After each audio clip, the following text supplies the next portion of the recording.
Newsfirst Newsline with Faraz Shaukatali. Hello, good morning and a very warm welcome to Newsline, live from the Newsfirst studios in Dawson Street in Colombo. And joining me this morning are two former diplomats.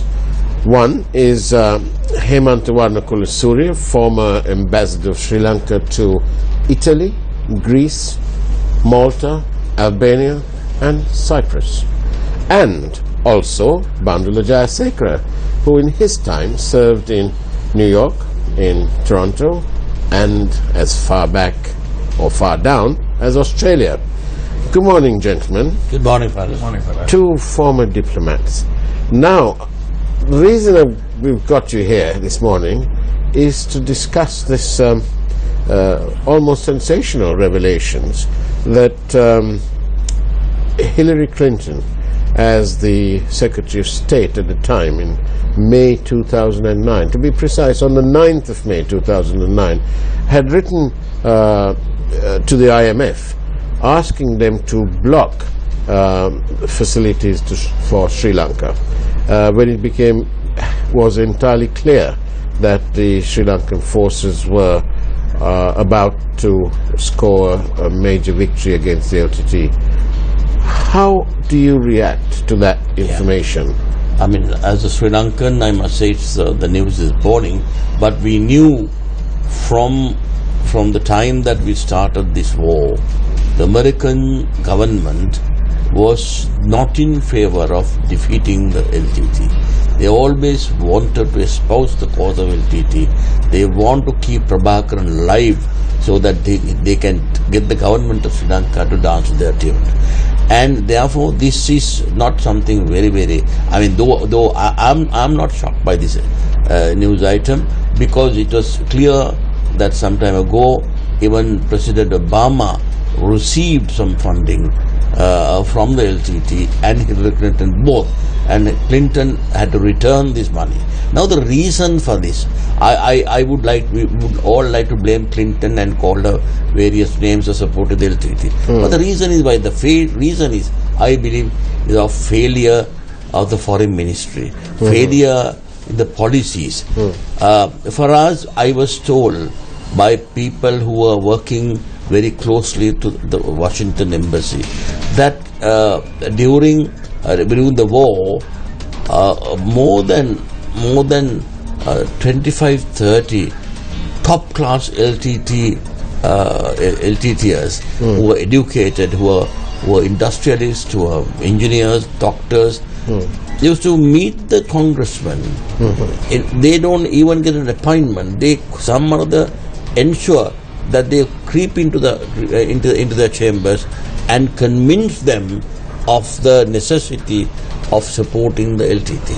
That's right. Bandula, on the contents of that email, which very significantly was obtained by an investigative journalist under America's Freedom of Information Act, and a court granted him his request under the Freedom of Information Act, and the contents of various emails used by Mrs. Clinton in her private capacity, or in a private email account, in her capacity as Secretary of State, but on a private email account, not through the US State Department email account, but an email account, of server which was maintained at her home.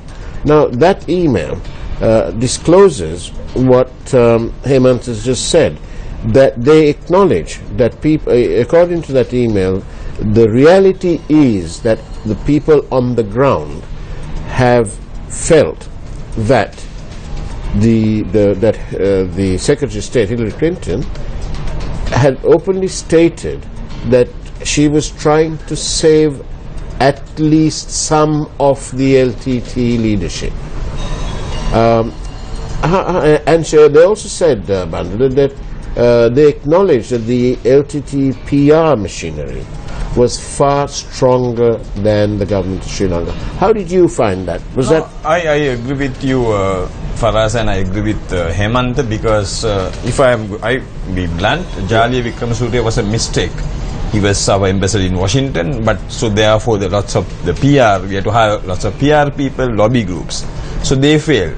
But whereas I am fully aware, it was Mr. Paliyakkar, who was a former foreign secretary, who was our permanent representative in New York at that time. He is the one who handled most of the things from New York. So everything was coming to the UN. But where he battled it alone. So that's where we failed, but where we could have cultivated them, which we failed. That's really what happened, which we didn't do enough. How much of also for us, I believe, the Sri Lankan government, the attitude, the government, I believe, from the president downwards, the foreign minister used to lecture, especially Mr. GLP, to when they have a meeting of diplomats. He used to lecture like a teacher, and pompous words, long words, and they are not the diplomats were simply not interested. They tolerated him, and also our government never gave them any chance. They always misled them. They felt the Sri Lankan government and the president and the others were lying to them, and they were quite aware of the fact that you can't have any truthful negotiation. No, I found it was a great difficulty in getting Italian government to support our cause at the UN. And after long hours of discussion, ultimately they agreed to support us on the basis of what we put forward. We are sent dossiers or documents, and then on the document we go and talk to them, and they ultimately accept. But then what happens afterwards? Then nothing of the promises that were sent to us, and which are the basis of negotiation, was adhered to, and they reneged, and they defied, and ultimately we become liars. So how long can, as diplomats, lie on behalf of your country? But I wouldn't agree with you fully, Hemant. You and I have served. I mean, now we come and criticize, but it was we were there. We were not only just post boxers or postmen. We had to do a battle, which, like, I was based in Toronto. It was the most difficult, I would say, but we battled it out. But I'm trying to say, not unlike you, I was able to get the Italian government to support us. Right. We were not post boxers. We were able to convince them of the necessity to defeat the LTT. Yes, but now back to this question about how powerful the PR machinery of the LTT diaspora was. It's because very powerful. In Canada, it's very powerful very now. Powerful. Even in Italy, there was a very important group who came to Italy in order to ensure that they got permission to broadcast a television station from Milan, and I was able to stop that. But what is necessary? What is necessary is not that what we or what he does. Ultimately, the government of Sri Lanka goes back on the undertaking that was given to them, and then we become fools, But as diplomats, Bandula, how aware were you that there was this concerted effort at trying to squeeze the Sri Lankans by like the IMF and so on? No, but it was very open. Now, see, if you look back, you're talking of the LTT propaganda machine. Yeah. Prabhakaran was smart. He created this diaspora. He created it. And they were very smart. They spoke the language of the West, or the Americans or Canadians. They spoke their language. They were sometimes, most of them were like assistants to some senator or somebody. So they were inside. So it was a well-planned and orchestrated. Well-oiled machinery, and they were committed. So Sri Lankan government couldn't match the funding.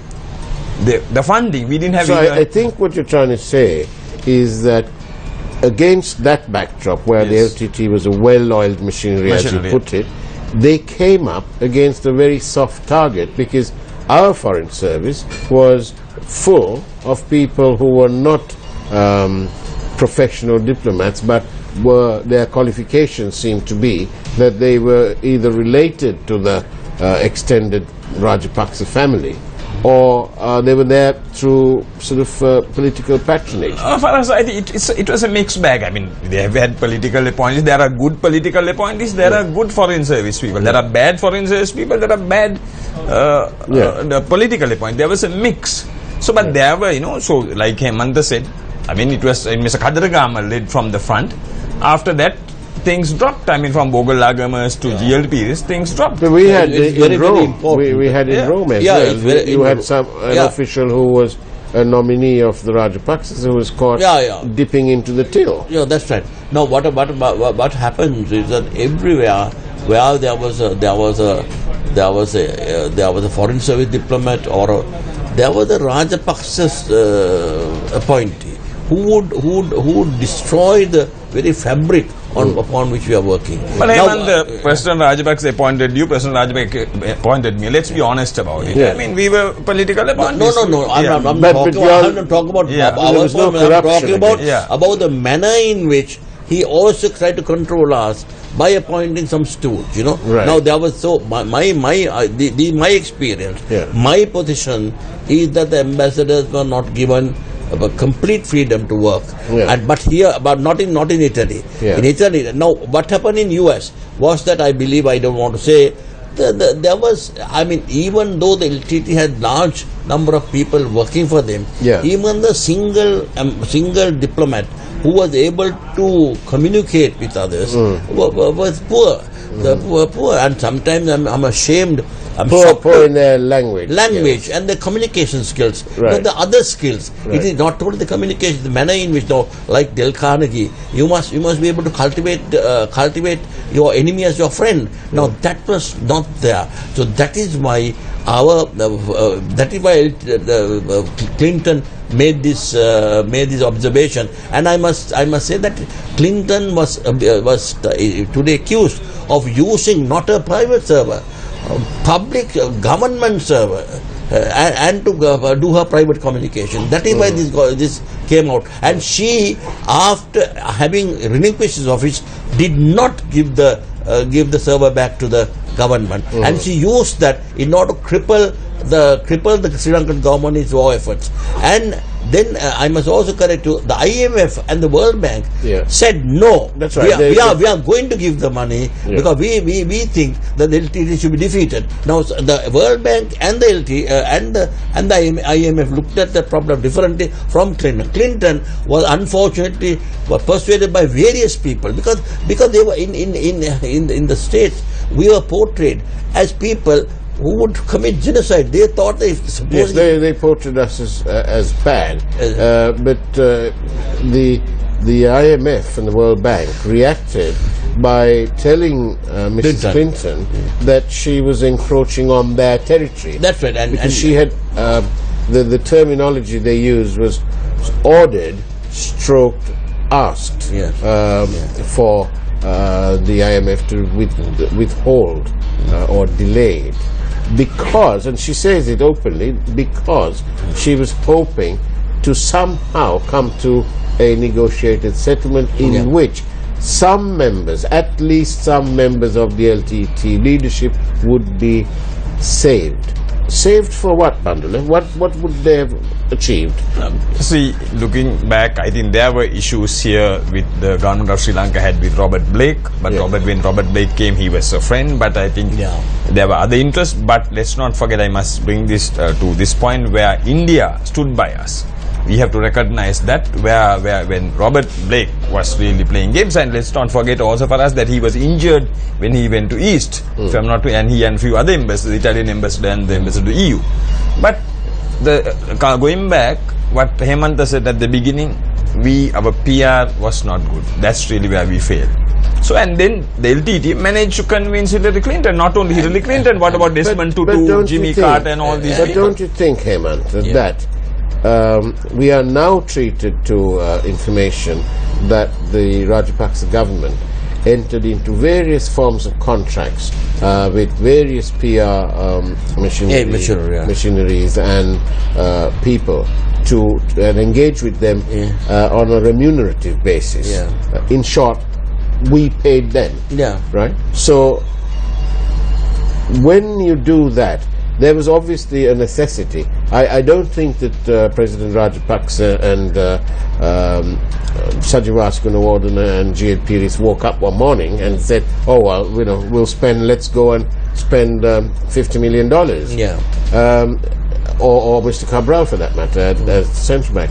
It now appears, when we are now treated to this information, like this email, it now appears that the Sri Lankan government were forced into these contracts because they had to some degree, somehow, control international opinion against them, which had been planted by the diaspora. But they failed. I mean, But these they PR failed, agencies failed. But did they fail But because... also, for us, okay, then your ambassador is appointed. That's his or her job. I mean, looking at Jalia, I mean, people other served for 3 years or 2 years and came. He served for nearly 7 to 8 years. And same with Udayanga Veeratunga in Russia, 9 years. So that was his job to do that, to deliver, which he failed. And because he failed, the government had to use other agencies to prop that up. To prop the image of Sri Lanka. People like They failed. Hemant, you'd agree, Bernard Guntali, who was the former foreign secretary, they did well. I mean, see, they did well. No, Now, right now, we have Prasad Karivasan. You know, They know what their job is. the attitude of the American government was always with the minorities. The LTT, not at the last stages from the beginning, has made up a case for them, and they all felt that Sri Lankan government and Sri Lankan people are ruthless murderers. They don't care a damn. They would in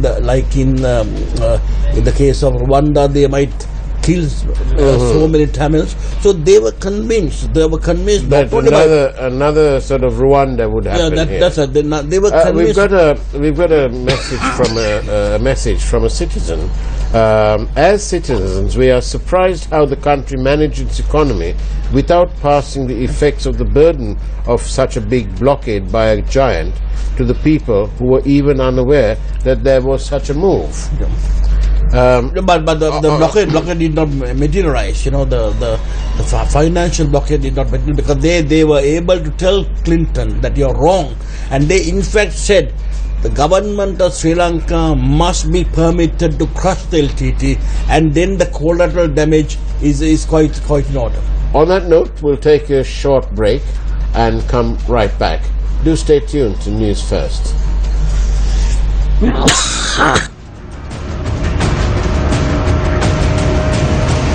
News First, Newsline with Farah. Welcome back to Newsline.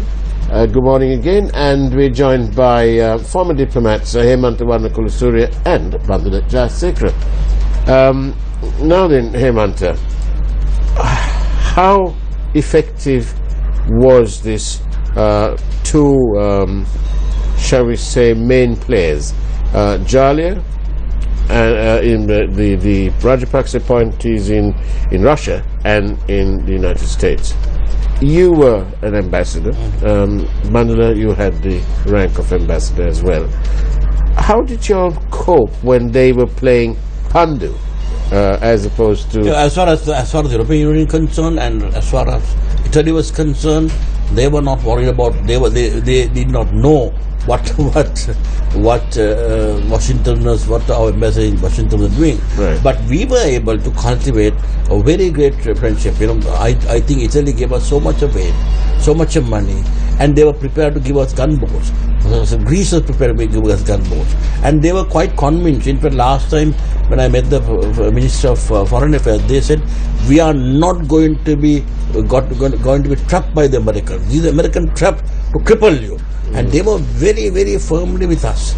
But unfortunately, when the matter goes before the UN, then there are other forces that changes the entire.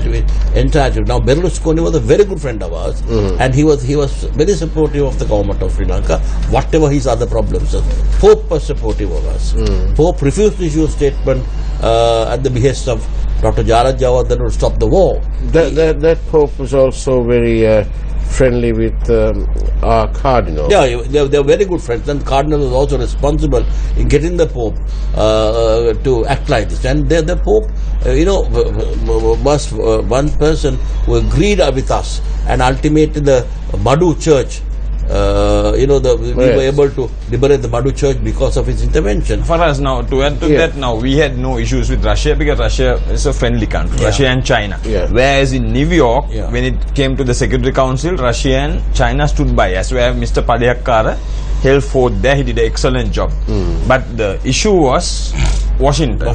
Plus Hillary Clinton, the same way we had hawks in our side in this country, she was backed by two other hawks. That is Susan Rice, who was the ambassador to the UN, and Samantha Powers, who was advisor. These three, and then those three also backed Hillary Clinton. Let's not forget they are also known as hawkish. These three ladies. It sounds to me that from a Sri Lankan perspective, it sounds to me that they're like three mad women. They've gone on some trip. I mean, how much of this did you plug that in Sri Lanka we had a democratically elected government that was being the subject of attack by a group of terrorists who were working against the grain of law? So how much of that did you plug? As far as they are concerned, they were not terrorists. They were fighting for liberation of their territory. They were fighting against the ruthless Sri Lankan army. They were fighting against the ruthless manslaughter of the Sri Lankan people. Ruthless? So, they believe what they say, but that is not true. So we had to convince them. We had to convince. Now, I agree with Bandula. Now, when they come up, when there are meetings, when they come out with these statistics and other, you must be in a position to counter them. You must be able to. Now, that is what Lakshman Kadaragama did. Lakshman Kadaragama with one speech won the hearts and minds of the European Union and the others. After he's killing the EU banned the LTT. And that's precise. And therefore, and so now he always said when they was talking about war crimes, he had one file, Krishanta Kumari's, that rape case where people are convicted. He used to come and say, don't say that our judiciary is biased. Look at these proceedings. Look at what happened to these people, all of them army officers. So we were unable, unfortunately, we have our foreign policy was, no one knew what our foreign policy. What is what? And also add to that, another thing which we face, I'm sure Hemantha faced it, which I faced, while in Toronto. There were so many people spoke, right? Not only one spokesperson, many spoke. So there was confusion, but we were posted there. We had to do our job within our limits, which we did. I mean, I faced a lot in Toronto. I mean, it was the worst. Yes, but in between all this, we can't help but notice that didn't Mrs. Kumaratunga serve on some foundation or some organization with Bill Clinton? Yeah, Bill Clinton, foundation. That foundation also would have helped Clinton to form that opinion, Well, she was one person who believed in that whatever footage that was put forward by Channel 4, and her children have supposed to have commented on that. So she also believed, she also may have believed that our army was killing innocent people, and she would have also convinced her. So, but right now we have a situation where within this whole good governance concept, and it's only a concept, it's a bit like a concept car, and maybe a bit like the concept that VW are going to open a factory in Sri Lanka. In Kurunanga. We are waiting for it. We are still waiting. We will wait for every day. But rather like these wild claims, I'm really wondering how, as diplomats, you all manage to cope with this ambience of intense pressure against the government of Sri Lanka. I mean, this is now. I may talk about myself, but the Greek government was prepared to give us. They in fact signed an agreement to give us gunboats. The Italian government, I would like to say this on another day, how they helped us to capture Prabhakaran. Now this is something which had never been revealed. I want you to I want to bring some army. You heard it first on Newsline. I'm prepared. I want to bring a certain army officer 2 army officers, and a certain civilian who was responsible in the information that was received by us, which was given to them. I'll tell you when President Rajapaksa went to Jordan, he was told that Prabhakaran has died, and Prabhakaran had been killed, right, by that bomb, and he hurriedly he wanted to come back to Sri Lanka. Then I got the information from the Italian Secret Service that Prabhakaran is still living, and I telephoned Mr. It's like the movie, The Italian Job. I telephoned Mr. Rohita Bogalagama and told him Prabhakaran is still living. He's not dead, but the president decided to come back. Then others, rest of the story will tell another day. But what is important is they were fully supportive of us. Though there was intense pressure from all parts to, they found the LTT was the terrorist organization. When I showed them the massacres that have how the children and the women were killed, they said under no circumstances, no liberation army can kill women and children. And perhaps it's because of those efforts that you got a rather special award, isn't it? Best ambassador to Italy or something like that. What was that then? No, that was when I left. I was honoured by the Robert Croxy, Deputy Foreign Minister, awarded after 5 years.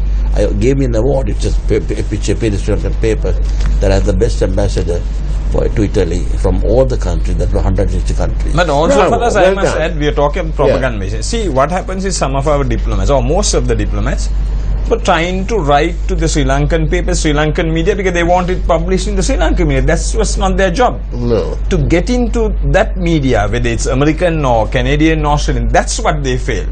Because they want to get their mugshot published and say, okay, to tell people in Colombo.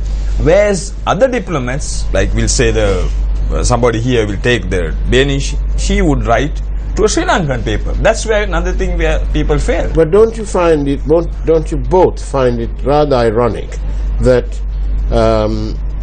for a group, we loosely put this group as the West, where they acknowledge in that email, they acknowledge that the LTT PR machinery was superior to Sri Lanka, but they also admit that the ground reality, as in the information they were being fed, was that the LTT had to be defeated comprehensively, and that any collateral damage that was taking place would be, in their words, okay. That's because that is not what Clinton said. That is the IMF and the World Bank. That's right. IMF and World Bank